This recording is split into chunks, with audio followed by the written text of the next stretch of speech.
What is up mga kapulutan? For today's video, magluluto tayo ng exotic na pulutan naming mga Ilocano. Ang spicy adobong kengkeng or batog. Napakasolid nitong ulam or pulutan. Alright. Una sa lahat, first of all, nagpunta tayo sa San Fernando City, La Union Public Market at may nakita tayong nagbebenta ng kengkeng. Less than 1 kilo na lang daw yung naiwan. Binenta sa atin ni ate ng 120 pesos. Alright.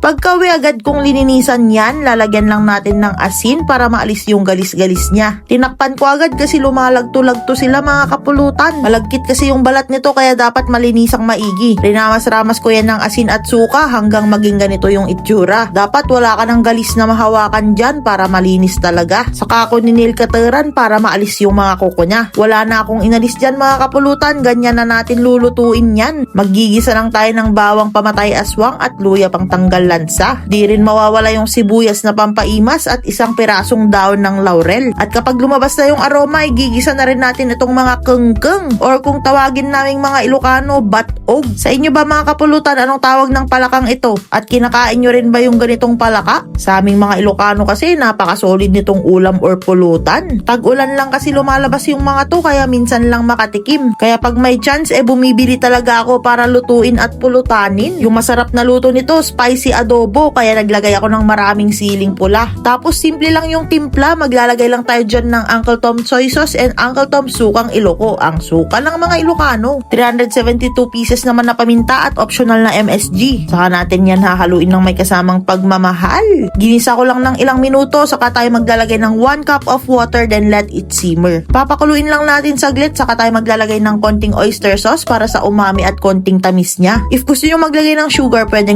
rin naman. Isisimmer na natin to ng 15 to 20 minutes on low heat mga kapulutan hanggang mawala yung tubig niya. Pag mamantikahin natin na parang napiprito na. Tignan nyo naman kung gaano kataba yung kengkeng. Siguradong mabugi yan mga kapulutan or yung itlog niya sa loob. Isa nga yun sa mga hinahanap-hanap ko pag kumakain ako ng kengkeng. Makikita natin mamaya kung mabugi din ba pag binuksan na. Sigurado ako marami na namang natatakam na mga Ilocano viewers natin dyan. Quality ang pulutan natin for today's video mga kapulutan. Spicy adobong nagmamantikang kengkeng or batog. Pag wala na yung sarsa niya at mantika na lang yung makita sa pan mga kapulutan, pwede na yan. Patayin nyo na yung apoy at sumandok na kayo ng isang kalderong kanin. Charot, pupulutanin pala natin to. Ngayon naman ipapakita ko sa inyo yung tamang pagkain nito. Bubuksan lang natin, check natin kung marami ding bugi or yung itlog nitong mga kengkeng. Yun yung pinaka-favorite ko na part niya, sumunod na yung balat ng kengkeng. Sheesh! Pagka-open pa lang kita nyo na yung bugi oh. Parang caviar lang. Quality talaga yung lasa niya. Aalisin lang natin yung bituka niya bago kainin. Kasi andun yung mga kinain niyang mga insekto gaya ng mga simot-simot. Ayaw naman natin yung makain. Kapag naalis nyo na yon, pwede nyo nang kainin lahat yan mga kapulutan. Wag lang yung buto ha. Pero yung isa sa mga napakasarap din niya yung balat. Kasi lasang paltat. Kung mahilig kayo sa hito, baka magustuhan nyo din to.